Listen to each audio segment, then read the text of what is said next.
नए घर में कदम रखते ही पहले दिन से जितना बन पड़ा दिशा ने किया।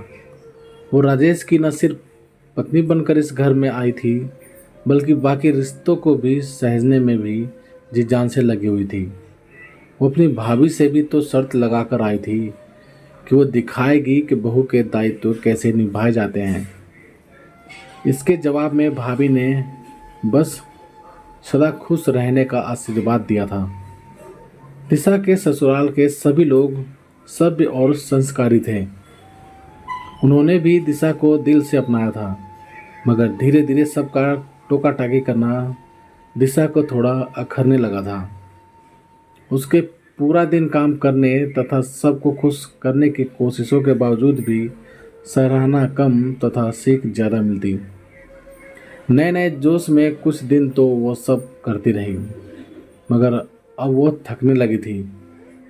कभी सास की मीठी झिड़की तो कभी ननद की जाने अनजाने की गई मजाकिया या तंजिया बातें, देवरों की नई नई फरमाइश तो ससुर जी के बड़ों के सामने पल्लू रखने ना बोलने जैसी बातें। अब ये सब उसका दिल दुखाने लगा था। अपने लिए तो समय ही नहीं था उसके पास।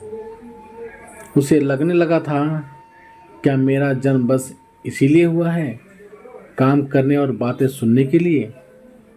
एकाएक उसके मस्तिष्क में भाभी की तस्वीर उभर आई थी। मैं भी तो उनको जो मन में आया बोल दिया करती थी।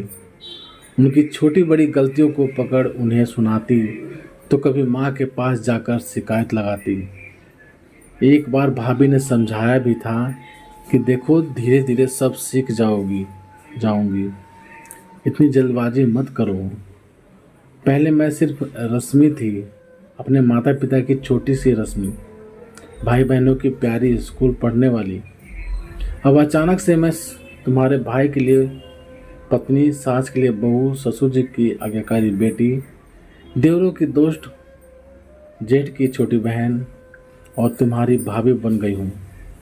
मैं अपने को इस सब में ढाल लूँगी, मगर कुछ समय तो लगेगा ना। तब दिशा ने ही घमंड के साथ उनसे शर्त लगाई थी कि देखना, जब मैं बहू बनूंगी तो कैसे सबका दिल जीत लूंगी। मगर ये बातें कहने और सोचने में जितनी आसान थी, जब दिशा पर आकर पड़ी तब इनका दर्द महसूस किया। अपना सब कुछ कुर्बान करने के बाद भी वो सबकी अपेक्षाओं पर खरी नहीं उतर पा रही थी। आज भी अपने घर जाते समय जब उसकी ननद यह कहकर गई कि दिशा भाभी चलिए, हमारा तो कुछ नहीं, प्लीज़ मम्मी को अब इतना काम मत करने दीजिएगा, ये शब्द जाकर उसके सीने में चुभ रहे थे। क्या इन्होंने देखा नहीं कि पूरा दिन मैं भी तो काम में ही लगी रहती हूँ। क्या इन्होंने ये नहीं देखा, सबके खाने, चाय, दवा आदि का समय ध्यान रखने में मेरी अपनी कोई आशा नहीं बची। अब तो उसे तैयार होना भी अच्छा नहीं लगता था। परंतु दिशा भी तो एक बार भाभी के पुराने कपड़ों में काम करने पर कितना चिल्लाई थी। आप क्या दुनिया को ये दिखाना चाहती हैं कि हम आपको नए कपड़े सिलवा कर नहीं देते। सुबह सुबह तैयार हुआ कीजिए भाभी। मगर आज उसे खुद को रोज भारी भारी कपड़ों में रहना पड़ता। चूड़ियों से भरे हाथों से दिन भर काम करके कलाइयाँ दुख जाती।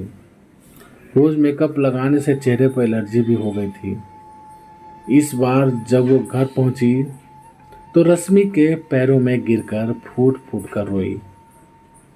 भाभी, आप मुझे माफ करेंगी ना, उन शब्दों के बाणों के लिए जिनसे मैं जाने अनजाने आप पर वार करती, उन सीखों के लिए जो स्वयं अनजान होते हुए भी आप पर थूकना चाहती थी, सब आंसुओं के लिए जो मेरे वजह से आपकी आंखों में आए।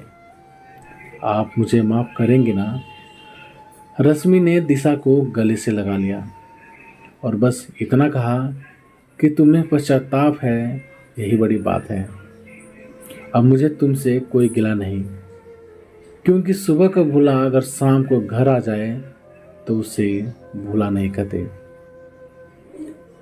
तो प्यारे दोस्तों, आप सभी का इस कहानी के बारे में क्या राय है, प्लीज़ कमेंट करके हमें ज़रूर बताएं।